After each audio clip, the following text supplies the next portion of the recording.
Entón, cando eu non sei algo ou cando teño dudas, falo cos expertos de cada unha das cousas. Entón, escribínle a Carlos e dixen: Carlos, mira, estou facendo isto, unha reconstrucción da Pobra, e me aparece este nome vinculado á destrucción do castelo, e non fixo falta que dixen nada máis. Carlos simplemente me dixo: sí, dice, pero seguro que segurísimo que. Entonces inmediatamente se nos dimos conta que tenía que vir contar o que se vai contar hoxe aquí na Pobra Gravidad. Así que, Carlos, muchísimas gracias por estar aquí.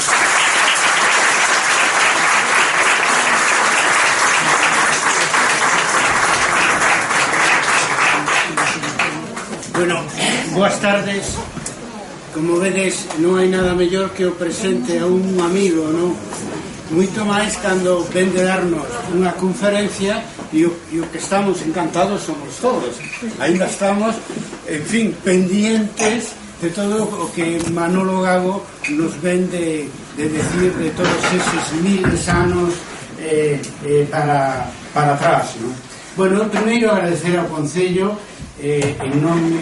no nome do alcalde Xosé Luis Piñeiro e da concelleira Genoveva Hermo, non? A invitación, sobre todo a Manolo Gago, sabiches, é o motor desta jornada e con ese humor, con esa alegría sempre.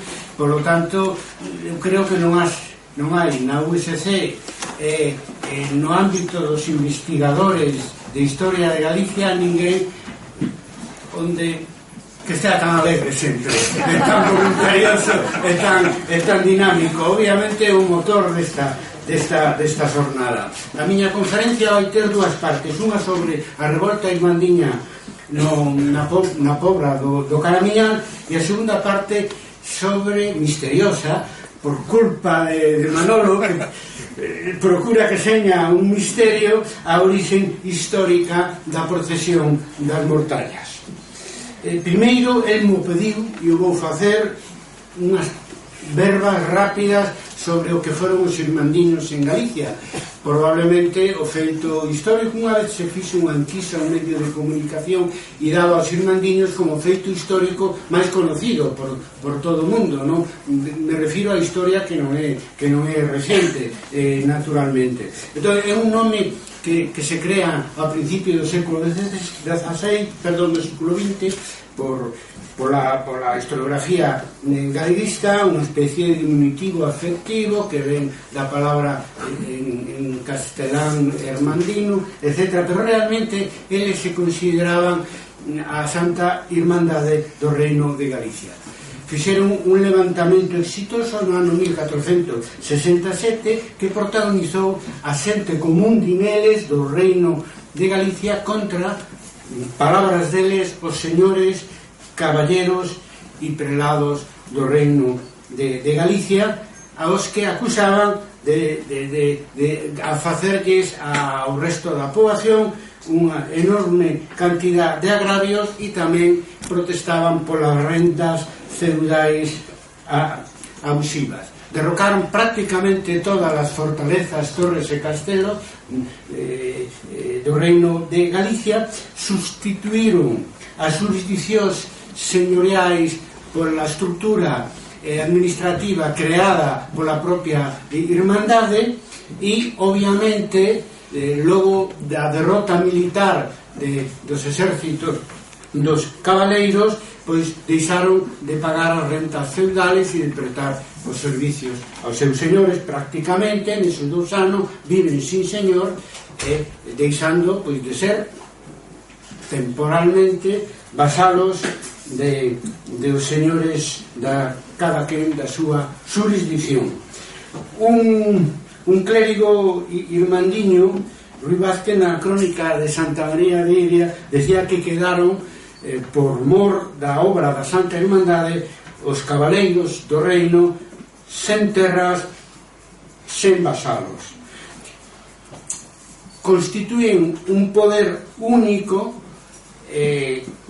que surdido democráticamente, porque elexían os alcaldes, diputados e capitáns e demais cargos da Irmandade en asambleas, simplemente un poder único durante 2 anos entre 1467 e 1469 residuos se xuntaban de xeito asambleario na xunta que chamaban Xeral da Santa Irmandade do Reino de Galicia, que é o orixen histórico da nosa institución autonómica, que logo tuvo unha continuidade na época moderna, pero non logrei ata agora que ningún presidente democráticamente elegido da Xunta de Galicia, ni siquiera meu amigo Emilio Pérez Touriño, recoñecera que as orixes do noso poder autonómico pois hai que situálas 500 anos atrás na Xunta da Santa Irmandade do Reino de Galicia. Foi unha revolta xeral, prácticamente toda Galicia, contra a oligarquía feudal, os que chamaban as casas señoriais máis importantes, os que chamaban tamén os señores das fortalezas. Uniuse campo e cidade nesa revolta. A maioría dos participantes e dos seus cargos electos eran populares, é dicir, artesáns, mariñeiros, campesiños. Sobre todo participa activamente unha gran parte da baixa da media nobreza. A Igrexa, dunha maneira bastante decidida, sobre todo o baixo clero e os cabidos catedralicios, recordar que a Igrexa foi a primeira víctima da rapacidade da nobreza laica a partir do fin da Guerra Trastámara e do cambio de nobreza que tivo lugar a partir do ano 1369. Por lo tanto, tiñan moitos motivos os eclesiásticos de estamento baixo e medio, principalmente, para participar nesa revolta que eles mismos declararon santa. Houbo certo apoio do rei Enrique IV por interés político e pola época na que estábamos a vivir, e que nas vísperas da transición á modernidade, Enrique IV saberedes que apoiou, tanto hai tradición oral como tradición escrita nese sentido, a revolta dos Surmandiños, a súa obra, non sin pensalo dúas veces, con algunha marcha atrás e outra marcha adiante, pero apoiou porque estaba en plena guerra civil pola coroa de Castela, coa nobreza de Castela, que levantara por rei a un adolescente, o seu irmán, o príncipe Alfonso. Por tanto, lle interesou, e ata que morreu en 1474 apoiou a revolta dos Irmandiños sempre, incluso contaxiando dese apoio a Isabela Católica, polo menos nos primeiros anos do reinado dos reis católicos. Como foi? Entramos na parte que vos vai interesar máis, no ámbito actual da Pobra do Caramiñal. Sabedes que ten dúas partes históricamente, a Pobra do Deán e o Caramiñal, que se xuntan cara 1822 para constituir o concello actual da Pobra do Caramiñal. Ben, hai unha enorme fortuna porque temos o testimonio de un veciño voso de hai 500 anos, que se di pronto, sobre como foi a revolta dos Irmandiños na vosa vila. Fala máis da Pobra do Deán que da Pobra que do Caramiñal, que da vila do Caramiñal, pero vale igual. Chamábase Xoán Fariñeiro, participou con 20 anos na revolta aquí na Pobra dos Irmandiños. Fala de ese evento histórico tan importante para a súa xeneración 60 anos despois no preito de Tavera Fonseca. E que dicirvos, mellor darlle a voz a Xoán Fariñeiro, porque vou explicar mellor camiño, decir que falaba obviamente en galego, pero no preito entre o arcebispo Fonseca saínte e o arcebispo Tavera entrante polo estado das fortalezas na terra de Santiago, pois eran un preito entre dous arcebispos de orixe castelán, non? E con en fin, que a altura do século XV, perdón, do século XVI, o perito toman as declaracións para o perito Tavera Fonseca entre os anos 1526 e 1527. Entón o fan en castelán. E os escribáns fan traducción simultánea e toman nota completa, é dicir, non fan resumen, palabra a palabra, toman nota do que din as 204 testimuñas do preto Tavera Fonseca, do que din sobre a situación da fortaleza, por que se derrocaran e por que non se reedificaran na terra de Santiago, que naquel momento era o maior señorío feudal de Galicia. Por tanto, aparecen palabras en galego, pero entender que eu prefiro, por rigor, leérbolo en castelán, que é como está nas probanzas do preito Tavera Fonseca. Ben, di Fariñeiro: vio levantada la gente de la ría de Arosa en hermandad, que tenían alcaldes y cuadrilleros e diputados que mandaban la gente, e en cada pueblo había su alcalde. Entonces oyó este testigo que por todo este dicho reino de Galicia se levantara la dicha hermandad.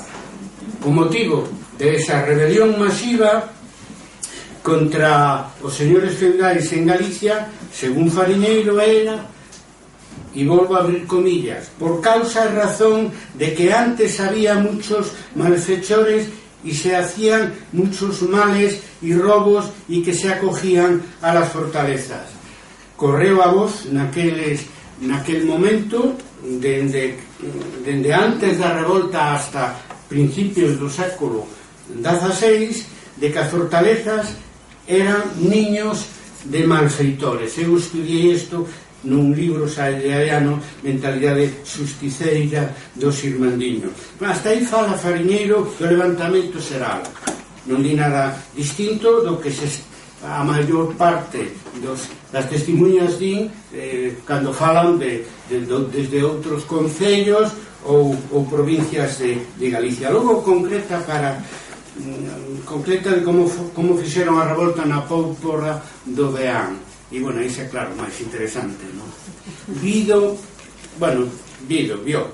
que un Juan Domínguez de Liñares, vecino de la ciudad de Santiago, bueno, como a min, que non son de aquí, e veño como o señor Liñares, aquí, claro, eu vou explicarvos o que fixo o señor Liñares, por lo tanto a historia, 5 séculos despois, volve sobre o mesmo punto. Vio que un Juan Domínguez de Liñares, vecino de la ciudad de Santiago, que trusera mucha gente y viniera con ella como alcalde de la dicha hermandad, y fuera sobre Junqueras, que era una torre que fue de Esteban de Junqueras, y la vio derrocada. Y vio que la derrocara, y que dicho Juan Domínguez llamara a la gente de la Puebla y ellos fueran con él a dicho derrocamiento. Bueno, a Torre de Xunqueiras non era como hoxe un pazo onde se fan bodas e cousas destas, era o poder feudal da zona. De feito, a Pobra do Deán era unha illa urbana rodeada de vasalos feudais que dependían ben de Xunqueiras, ben do seu sogro Sueiro Gómez de Souto Mayor. No século XII, moi tempranamente, o arcebispo de Santiago lle dona a Pobra do Deán, Santiago do Deán, se chamará ao cabido da catedral, non? Concretamente exercía ese poder señorial no marco da Igrexa de Santiago o propio Deán. Por lo tanto, durante todos estos séculos 13, 14, 15 será a Pobra do deán. Bueno, o señorío do cabido era máis frouxo, máis soportable que o señorío dos señores laicos, que dominaban pois a través das fortalezas a vida e ás veces a miseria dos seus vasalos, non? E logo San Domínguez de Liñares é o dirixente máximo do que eu chamo o Exército Central da Santa Hermandad, que dende Santiago de Compostela axudaba as irmandades locais cando se trataba de derrubar fortalezas que se resistían, que creo que debía ser o caso da Torre de Xunqueiras, ou que simplemente polo seu tamaño eran difíciles de botar abaixo, non? Necesitábase moita xente. Aparece claramente a Pobra do Deán no itinerario do Exército Central que xeraba ao redor de Santiago e que Xoán Domínguez de Liñares dirixía como alcalde, veremos logo, como alcalde máis importante da Irmandade de Compostela, que ademais facía de capitán e de deputado nas xuntas de Irmandade no consulto de Galicia. Si segue Fariñeiro y no sabe si los vasallos del dicho Esteban de Junqueras se hallaron en ello o no. O sea, non ten claro se no derrocamento da Torre de Xunqueira participaron os seus vasalos rurais, enténdese. Bueno, eu creo que aí hai certa retranca, supoño que sí participarían, pero aí ven a orixe da retranca. Ben, esa retranca ten que ver coa orixe da rivalidade entre o Deán e o Caramiñal, que respondeu durante séculos a poderes moi diferentes. O cabido da catedral no caso da Pobra e no caso do Caramiñal, pois o señorío laico será Estevo de Xunqueira, será o seu señor. Bueno, é que sabedes, ao longo dos siglos esa rivalidade continuou hasta a unificación no século XIX, incluso, non sei se hasta hoxe en día.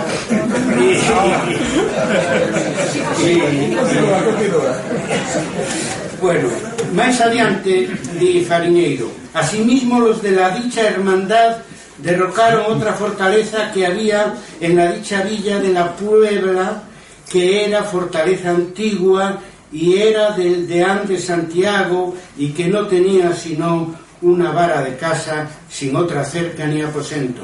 Bueno, se está referindo ao castelo do castelo que estaba pegado á igrexa de Santiago do Deán. Ven a decir que era unha simple torre, non máis que eso. Noutro documento que utilizamos a unha sentencia judicial do ano 1496 se fala que o castelo voso era torre e casa, sí, o sea que pode que non seña, como decía Fariñeiro, un aposento, un castelo importante, ¿no?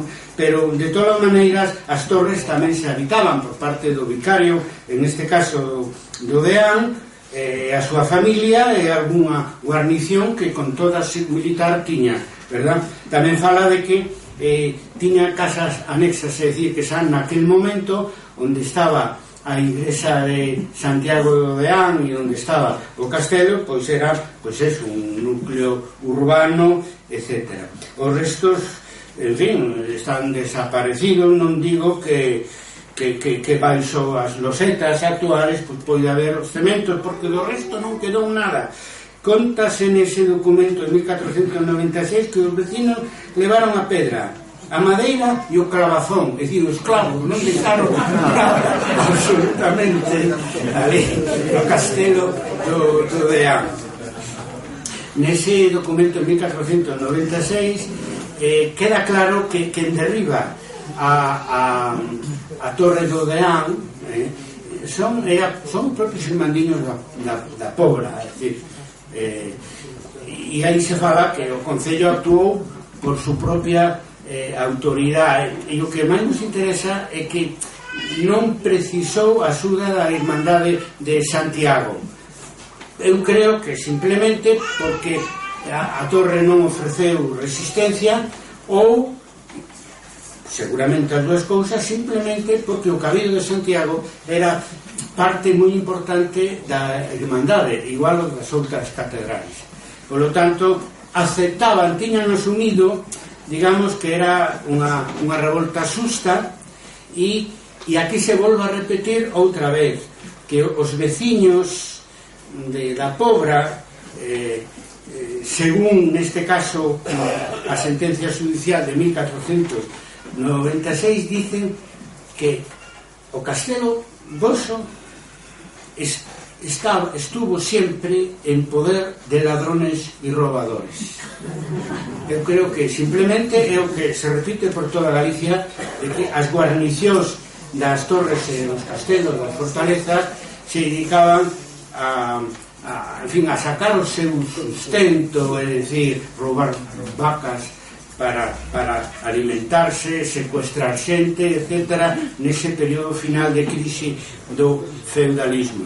Outra testimonha da Pobra, menos interesante, pero que do preto da Vera Fonseca, pero tamén engade datos novos, se chamaba Pedro do Barreiro.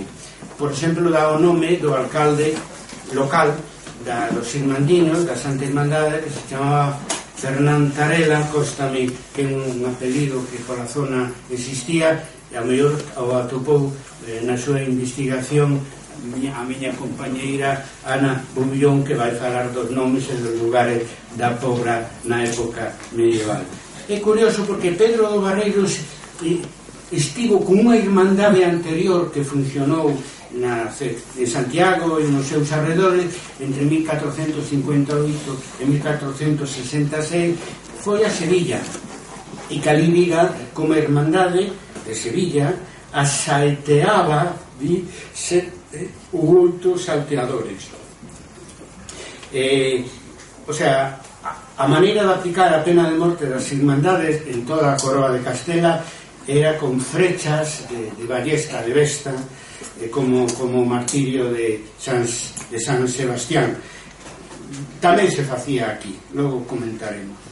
Bueno, esta é unha sentencia judicial do 12 de outubro de 1496, donde favorable ao Concello, que facilita que os reis católicos lle envíen unha carta que non se conservou ao Concello, donde se absolve aos veciños e ao Concello da Pobra do Deán, se absolve das acusacións de un deán de finais do século XV, Diego de Muros, que logo sería bispo, non de Santiago, que actuaba un pouco por libre, a amarse de toda a tradición que durou séculos de apoios irmandiños que tiña o cabido de Compostela. Entón, el pretendía que os veciños, unha e dúas, ou reedificaban o castelo derrubado en 1467, ou tiñan que indemnizalo a él con 1000 castellanos de ouro, que é moito, como viña, é moito diñeiro para eles. Bueno, intervino tamén os reis católicos, pero sobre todo que levou o preito foi a Audiencia de Galicia, donde deu por bo isto que decían as testimuñas, que os derrubamentos se fixeron por mandado del señor rei Don Enrique. Está confirmado por varios lados, e aí é onde outra vez aparece xogando un papel importante non solamente para a Pobra, para toda a Galicia, pero Xoán Domínguez de Liñares, que foi o liberador, o amigo e o protector da Pobra do Deán, pois a partir de entre a revolta irmandiña e a época dos reis católicos. Aí onde aparece no preto da Fonseca de que lles dera unha copia dunha carta de Enrique IV onde mandaba derrocar as fortalezas todas, que lle presentaron ao deán, que non se enteraba, parece ser, ou facía que non se enteraba Diego de Muros, e que ademais seguramente ya pasaron tamén a audiencia para que sentenciase en favor dos veciños. Eso pasa o papel de Xoán Domínguez de Liñares. Tamén toca o tema de unhas cartas do rei Enrique que andaban circulando, se confirman outras testimuñas. Por exemplo, unha dice que Xoán Domínguez de Liñares e outros dirixentes irmandiños mostraran unha carta que el rei Enrique les diera para derrocar las fortalezas. Es decir, que se atopou no Arquivo Histórico Nacional unha copia desa carta que, por tanto, verifica que é certo. Non é exactamente que dixera Enrique IV que se derrubaran todas, pero, tal como decían, acabaronse derrubando todas, porque él decía que se botaran abaixo aquelas que acollían malfeitores. E os irmandiños e a xente en Galicia daquela época decía que en todas as torres, castelos e fortalezas se acollían os malfeitores e ademais dicían resposta a outra pregunta que os cabaleiros eran os malfeitores do reino. Outra testimonha dixo, oyó decir a Juan Rodríguez de Liñares que no tuvieran temor de ello, es decir, tiña como un carácter protector Domínguez de Liñaros, pero especialmente na cara a Pobra do Deán, pero en general tamén. Estivo hasta que morreu, o último dato que temos del é do ano 1501, dicíndolle eso: non teñades, non tuvieran temor de ello, é dicir, de que os señores pediran compensacións económicas polo daño producido no seu patrimonio pola Santa Irmandad do ano 1467. Bueno, os irmandiños da Pobra necesitaron o apoio da Irmandade de Santiago para derrubar a fortaleza de Xunqueira, pero tamén axudaron a outros. Di Fariñeiro que foron os da Pobra a derrocar Palmeira con la gente de la tierra. Foron ali a axudar aos vasalos campesiños de Palmeira e da jurisdicción de Palmeira para botala abaixo.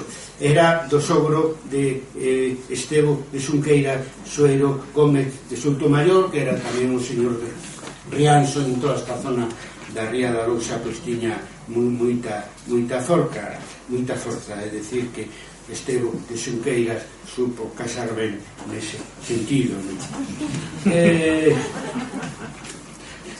Unha cousa que ten que ver coa segunda parte da conferencia. Fariñeiro, que é moi parlanchín, é dicir, fala do que lle preguntan e máis, entendo que era panadeiro, vamos, obviamente, en fin, di que tamén veu derrubada a fortaleza da Lanzada, e que o veu cos seus propios ollos, porque iba de romaría a Nuestra Señora Santa María da Area. O sea, que a famosa romaría da Lanzada ten mínimo 500 anos de historia, solo que ahora non se lle chama Nuestra Señora Santa María da Area, sino Nuestra Señora da Lanzada. Probablemente máis, porque a capela da Lanzada é do século XIII, o sea que sabedes que non sei se milenios, pero séculos, as tradicións orais e de práctica religiosa medievais pois duran moito. Bueno, para terminar, a revolta termina en 1469, na primavera. Hai uns movimentos previos nos que en algún deles participa Estevo de Xunqueira, porque hai un conflito entre el e o Concello da Pobra en xaneiro de 1469, que parte dunha provocación de Xunqueira, porque queima as forcas que eran o símbolo do poder jurisdiccional da vila do Deán. O Deán os comulga porque fai moitas veces causa común cos veciños contra, neste caso, Estevo de Xunqueira, e logo máis adiante incluso contra o propio arcebispo de Santiago, que hasta mediados do século XVI pois ainda pretendía recuperar o señorío arcebispal o señorío da Pobra do Deán, porque era moi apetecible, e obviamente era moi apetecible porque era unha vila mariñeira importante para no tocante a pesca e o comercio xa dende o século XII, porque cando lle conceden ao cabido é porque non é unha parroquia rural máis, sino porque tiña naturalmente certa importancia económica. Bueno, queimou as forcas, puseron un pleito, e como o arcebispo Fonseca estábamos aínda no período irmandiño, estaba fuxido en Salamanca, pois lle tocaba ao cabildo da catedral decidir. Hoy non temos a sentencia, pero con toda a seguridade foi favorable ao Concello e prexudical e contra as pretensións de Estevo de Xunqueiras, que uns meses despois con toda a seguridade participou na batalla del Malixe xunto con o seu protector, e ele era un cabaleiro moi importante do arcebispo Fonseca, que gañaron eles, por certo, pero o castelo non se volveu a reedificar. Bueno, e ahora vamos a conectar isto coa procesión das mortallas e diredes vos, bueno, e eso, pois eso son as cousas da historia, non? Que é moi complexa, e a xente que fai as revoltas sociais tamén é xente que vai de romaría, como nos dixo o Fariñeiro. Entón as cousas en determinadas circunstancias históricas pois se confunden. Eu fixen unha visita, a primeira visita aquí a Pobra do Caramiñal no ano 1986, era Semana Santa, era un 5 de abril, para consultar o arquivo parroquial. Estaba facendo a miña tese de doutoramento justamente sobre as tradicións orais xeneradas pola revolta irmandiña, e fun alertado por un libro de Juan José Cebrián que se chama Santuarios de Galicia, publicado en 1982. E aí Cebrián, unha persona importante no arcebispado e ao mesmo tempo sociólogo, en fin, tiña responsabilidades en Cáritas, na JOC, na UAC, en fin, un home do seu tempo, non? Pois aí fala por primeira vez de que a procesión das mortallas podía ter relación con, e abro comillas, la revuelta que asoló a Galicia en el último tercio del siglo XV, conocida por la Guerra Irmandiña. Bueno, se ve que leera a López Ferreiro e, sobre todo, a Coucelo Bouzas, que no ano 1926 fixera un libriño sacando datos do preito da Vera Fonseca sobre a revolta irmandiña. Ambos, López Ferreiro, Coucelo Bouzas, pois estaban moi ligados ao cabido catedralicio. Bueno, e o propio Cebrián, que morreu no ano 2009, un mes antes o fixeron do cabido. En fin, pudiendo recoñecendo os seus méritos. Nunca antes se dixera tal cousa. Claro, estábamos na transición. En 1976 tivo lugar o Concilio Pastoral de Galicia. Neste libro de Cebrián, que era responsable de estadística, non sei que máis, no arcebispado de Santiago, inténtase levar a práctica as conclusións do Concilio Pastoral de Galicia de 1976 e pon en práctica, negro sobre blanco, pois unha enquisa que fixera entre todos os arciprestes para pedirlles información sobre as diferentes romarías populares que había en Galicia. Conseguiron un listado de 250 romarías populares. Bueno, no seu libro solamente analiza o 10%, 24, entre elas a procesión das mortallas da Pobra do Caramiñal, que ademais tiña, como ele deixou claro, un interés histórico moi grande. Bueno, cando vim de visita aquí a vosa vila, hai 32 anos, cando era un rapaz, atendeume Nicolás Garrido, vamos, moi amorosamente, que estivo 50 anos de párroco aquí e foi un gran propagador da procesión das mortallas e do Nazareno. Eu collín copia manuscrita do documento que el me deu sobre as orixes da procesión das mortallas, e é o que utilicei para a conferencia.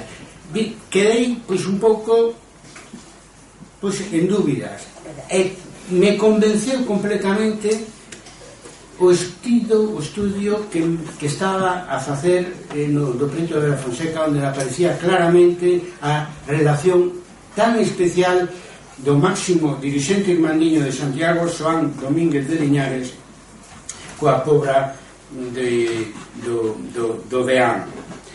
E iso foi o que explica que cando na primavera deste ano 2018 Manuel Gago me pregunta, e digo, sí, claro que teñen relación, o que pasa que eu non tivera ocasión, porque un se mete en tantos fregados ao mesmo tempo, de volver sobre o tema, pero o interés de Gago veo que me levou a isto, non? A conferencia miña estaba pensada para explicar sobre todo as orixes irmandiñas da procesión das mortallas. Un análisis rápido do texto parroquial. O título é Libro de hermanos cofrades de la hermandad de nuestro Padre Jesús Nazareno, erigida en la parroquia de la Puebla del Deán en el año 1941. Si hai aquí algún cofrade, bueno, sabe o mellor que a min de memoria, porque o libro non está na documentación que se enviou ao arquivo diocesano, e entón pues, probablemente o teñan eles, e con razón, porque ademais é unha irmandade, unha cofradía que está activa, ¿no? Es decir, nas festas, por lo menos o ano pasado, pues, se dedicou un tempo das festas do Nazareno a ter un recordo dos cofrades que morreran nese ano. Estamos falando de algo que está vivo aínda. Entre os folios 5 e 6 ven este documento excepcional. Vou dar o principio e o final, porque, bueno, un pouco longo. En el siglo XV, siendo alcalde mayor y regidor de mayor justicia de la villa de la Puebla del Deán, don Juan de Liñares, don amigo, asolaba la región con sus crímenes y rapiñas una feroz banda de salteadores que tenía atemorizada a todos los vecinos de la dicha villa. Eso de la dicha villa é o estilo da declaración do Preto Tavera Fonseca, esta cousa que teñen de decir constantemente la dicha, el dicho. Bueno, pues isto demostra pois a antigüedade da redacción, por lo menos nesa parte do documento parroquial. O final é o seguinte: este es el origen de los exvotos que de entonces acá y a través de los siglos se vienen haciendo al divino Nazareno en el gran día de su fiesta, llamada desde entonces procesión de las mortajas. Daquela era párroco de Santiago de Odeán, Serafín Rivera, que estivo 16 anos, Domínguez Fontaldi, que o coñeceu, supoño, polo que decía del que tiña celo apostólico y noble inquietud creadora. Muy atrevido era Serafín Rivera, era muy atrevido para meter este tema no ano 1941, o tema da revolta social dos irmandiños, como a origen histórica de unha procesión, como a procesión das montañas, que, bueno, estábamos nunha época na posguerra, no primeiro franquismo, donde se estaba dando un gran impulso, digamos, a religiosidade popular, con as autoridades franquistas ao frente. Aquí hasta viu Franco nos anos 50, e a cofradía de do Nazareno lle deu unha medalla de honra. Entonces tivo un valor grande de recoñecer as orixes, digamos, revolucionarias da cofradía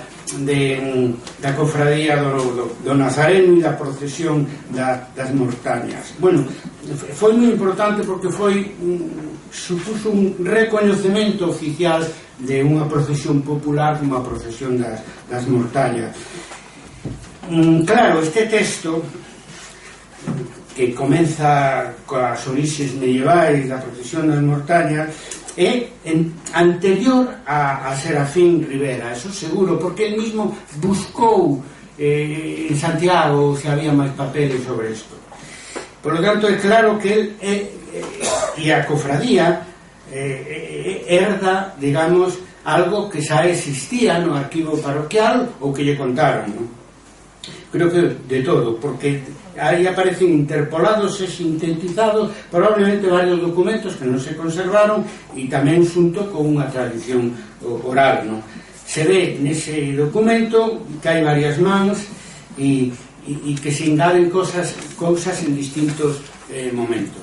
Ten unha parte real e unha parte imaginada, obviamente, pero a parte imaginada tamén é historia. Hai que facer historia tamén das lendas e das tradicións orais e escritas de todo tipo. Iso é unha parte moi importante da historia tamén. Bueno, eu agora xa para entrar na reta final da miña conferencia vou a dar 7 razóns polas que considero pertinente, plausible ou máis verosímil isto, a orixe irmandiña da procesión das mortallas. Primeiro, rapidamente, empeza así en el siglo XV, que é moi claro nese sentido, e non asina por que tiña que ser exactamente nese século. Sabemos que podían ter os seus promotores, párrocos, cofrades, interés en insistir na antigüedade da súa cofradía, pero por que no século XV?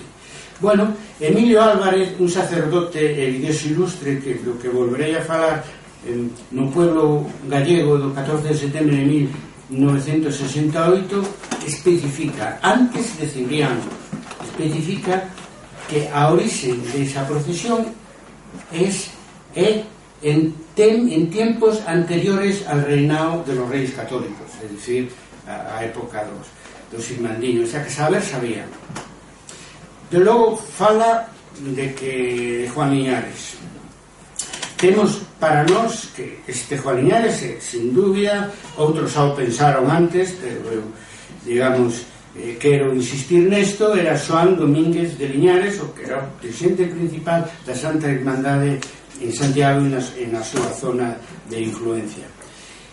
E o sabemos moi ben porque así durante o século XVI así se decía, o decían os veciños vosos que testificaron no preito Tavera Fonseca. Aparece como un perseguidor de malfeitores e ten unha especialísima relación coa pobra do Deán entre 1467 e 1496, da sentencia aquela da que falei. Aí está probado que tiña unha relación, e non era daqui, senón que era de fora, pero non tan de fora, era de Santiago, e a pobra do Deán pertenecía á Igrexa de Santiago, concretamente ao Deán do Cabildo.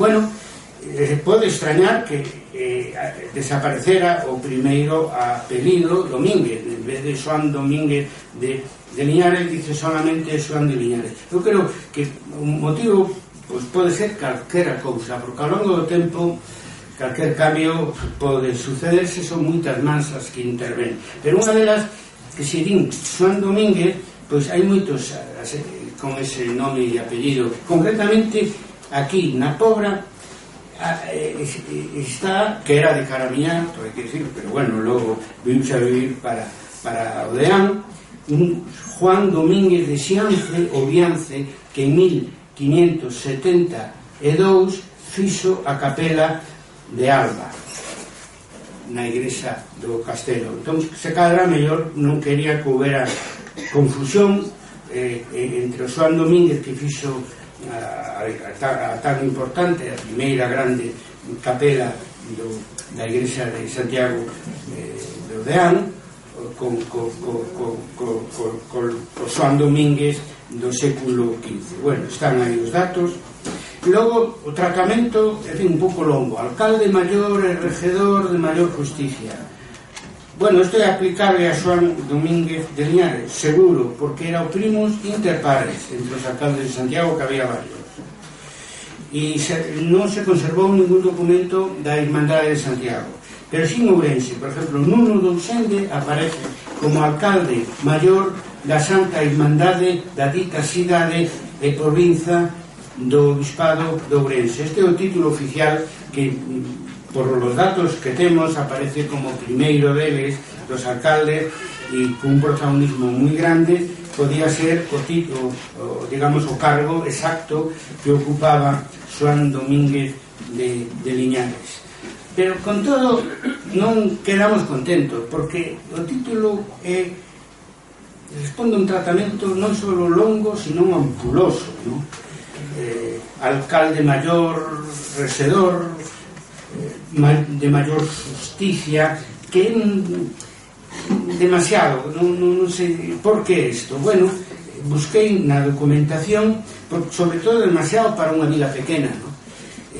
Topei na documentación referencias sobre a vila do Caramiñal entre o século XVI e principio do século XVIII, onde aparecen todos estes títulos así un pouco exagerados. Claro que eran os que lle daban ao alcalde, quen nomeaba o alcalde da vila de Caramiñal durante o antigo réximo, que eran os señores Xunqueiras, Soutomayor, Mariñas. Empezaron con Xunqueiras e se foron non sei, enlazando con outras casas señoriais.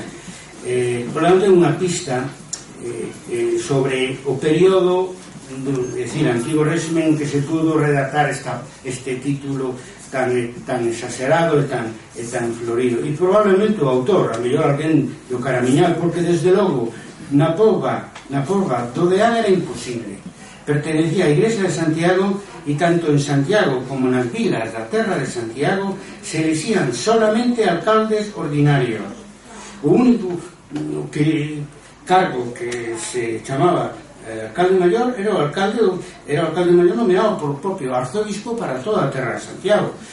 Por lo tanto, isto vende do Caramiñal e da época do antigo réxime. Por iso decía que hai varias mans e varios momentos na redacción de ese documento do libro dos cofrades.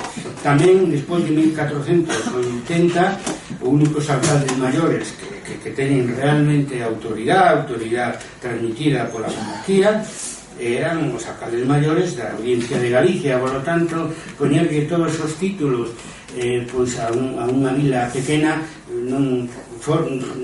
dentro da terra de Santiago non ten moito sentido, pero nos aporta o dato de cando pudo terse redactado entre o século XVI e principios do século XIX esa parte do documento parroquial.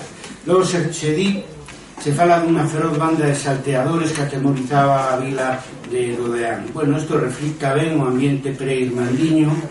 Non sería doado para alguén un período posterior, non digamos máis recente, de entender ese clima de total alarma que provocou a revolta dos irmandiños, de total alarma por os malfeitores e pola inseguridade e pola violencia e pola anarquía existente, ¿no? Eu penso que cando se redactou ese documento, ou polo menos esa parte máis histórica do documento, alguén dispoñía de unha copia desa carta de Enrique IV ou algún documento da Santa Irmandade de Santiago que logo se perdeu. O que era seguro é que eses malfeitores que andaban por aquí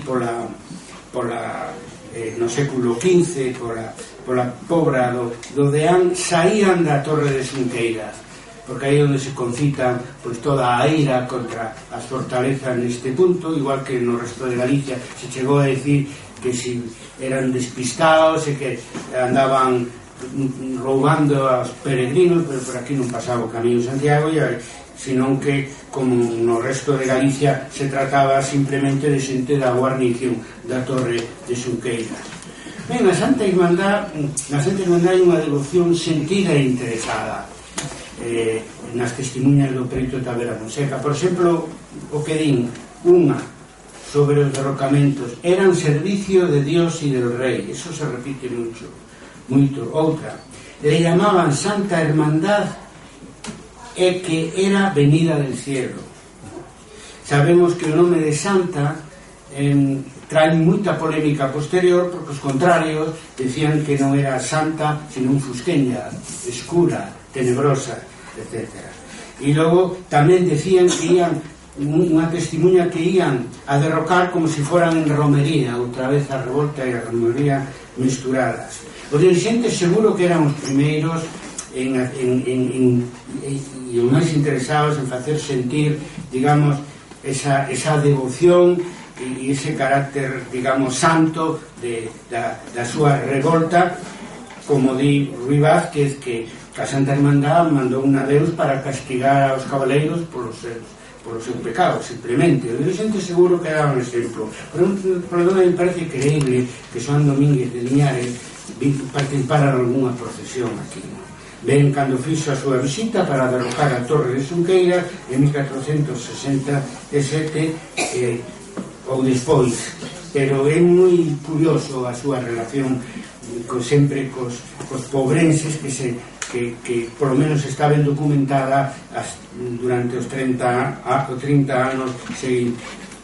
Outro dato tamén significativo é que a finais do século V e durante todo o século XVI hai un incremento moi forte das procesións e das cofradías de penitencia. Eso estudiouse moi ben en Andalucía, e a Contrarreforma e o Concilio de Trento axudou nese sentido. Por lo tanto, fai tamén máis factible a idea de que se creara que da orixen no século XV da procesión das mortallas, que este tema das mortallas tamén está relacionado coa Santa Hermandad. Levaban bandeiras brancas, é o único dato que temos dos símbolos que utilizaban, neste caso os estandartes, ¿no? Pero decían os contrarios que levaban sudarios como bandeiras.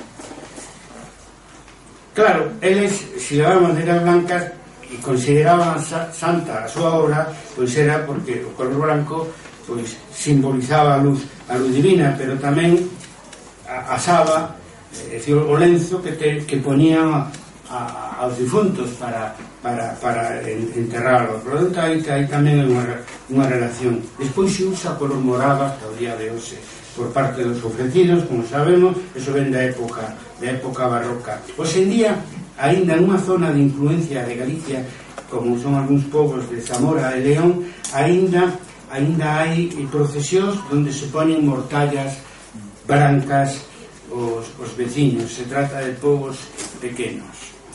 En fin, que aquí estamos ante unha doble tradición, unha consuetudinaria, popular, oral, que é o que conhecemos como procesión das mortallas, e outra oficial, letrada, escrita, que é, digamos, o que conhecemos como a procesión do Nazareno, con carácter, digo, máis oficial desde o punto de vista da Igrexa. Interactúa, evoluciona no tempo. Por exemplo, no documento parroquial hai dous cambios posteriores ao século XV. Un, que Liñares, que sabemos foi o alcalde da Santa Irmandade que vivo aquí, sin embargo aparece como alcalde do Concello da Pobra, do Deán.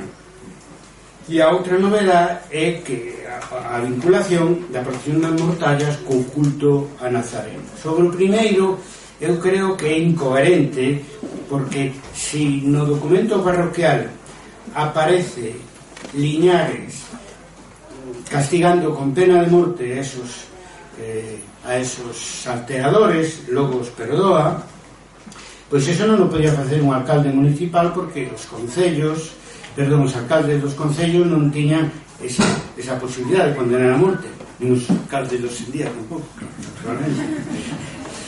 E si, os alcaldes irmandiños, sí, se trataba de unha institución, digamos, moi excepcional, e a posibilidad que tiña a monarquía de sentenciar a mortes la transmitía ás hermandades que se crearon na Coroa de Castela no século XIII en situacións de inestabilidade, neste caso de guerra civil.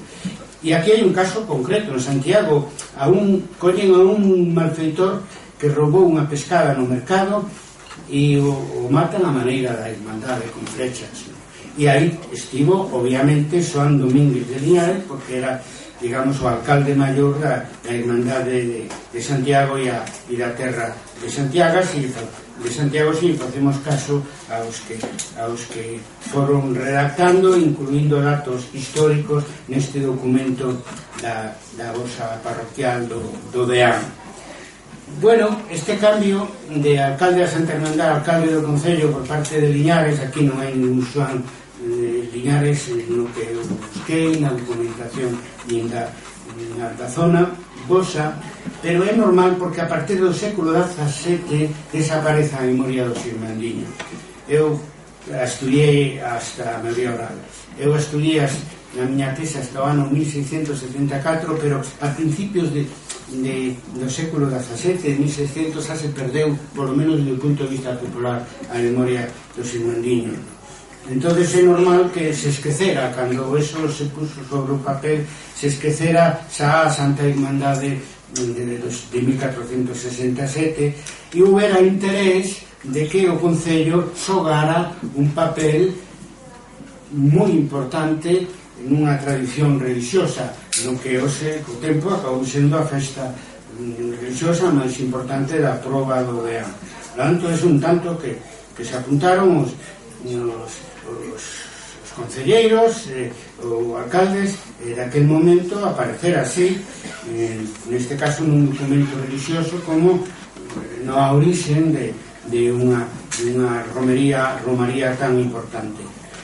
Por tanto, este protagonismo do Concello supuso certa incomodidade, coido eu polo que vou dicir, xa no século XX, porque é un protagonismo civil, laico, etc. E aparece unha versión 2 algo distinta da versión 1, que é o documento dos cofrades, ¿no?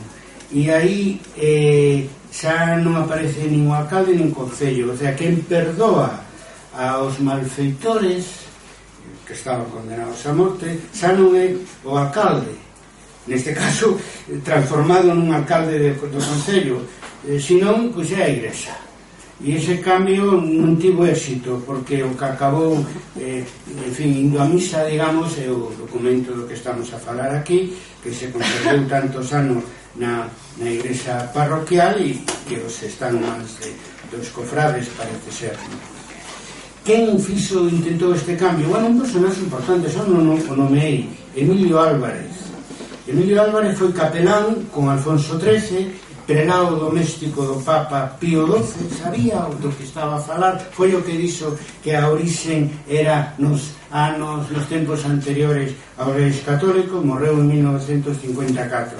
Pero bueno, non foi adiante, Concello e Igrexa van xuntos na procesión das mortallas, e iso non o cambia ninguén. Claro, non creo que o alcalde de Osos, Xosé Piñeiro, pois quixera sustituir a autoridade eclesiástica neso de confesar e perdoar, pero de todas maneiras no século XV eso é posible. Eso foi posible por lo que estamos vendo, por unha razón moi sencilla, porque debía de haber certo culto hacia Xoán Domínguez de Liñares, certo culto, un amor moi forte por lo que supuso de liberación do poder feudal máis duro por parte dos vecinos da Porra do Deán, e pola atención que lles prestou non só a eles, pero concretamente a eles mentras viviu durante os anos que seguiron hasta o século XVI. Bueno, falei que tamén aparece na tradición da procesión da mortalla no momento dado culto a Nazareno.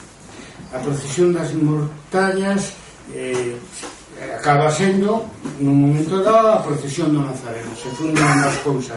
Eu busquei na prensa antiga e non atopei, como referencia máis antiga de que aparezca o Nazareno cando se fala da procesión das mortallas en 1919. Pero creo que realmente o culto nazareno nace cando o cardenal Patiño en 1806 pois fai a capela do Nazareno e a imaxe do Nazareno.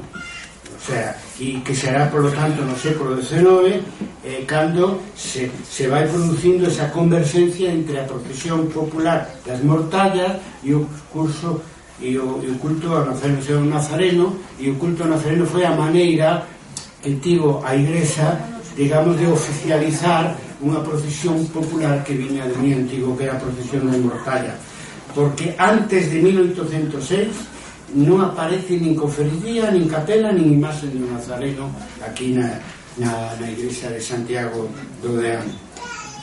Con todo, e remato esta vez de verdad, en 1941 se produce o gran salto para digamos, a proxección internacional da Pobra do Deán, con esa fusión da tradición popular e da tradición eclesiástica ao redor do que xa nese momento xa era a procesión das mortallas en devoción a Xesús Nazareno. Con todo, fixádevos ben que o día, terceiro domingo de cada mes, para celebrar a festa do Nazareno non é como no resto de España e do mundo o Viernes Santo, senón era o día en que xa desde moi antigo, non sabemos de canto antigo, se celebraba a procesión das mortallas. Foi unha concesión que fixo, digamos, a Igrexa oficial, pero que truxo tantos beneficios finalmente para os ofrecidos, para a Igrexa e para a Pobra e para o Concello da Pobra do Deán, perdón, da Pobra do Caramiñal, que tamén se beneficiou finalmente, xogou un papel nesta historia. Máis nada, viva o Nazareno e a procesión das mortallas, viva Xoán Domínguez de Liñares e a Santa Irmandade, viva a Pobra do Caramiñal, unha vila con moitas historias.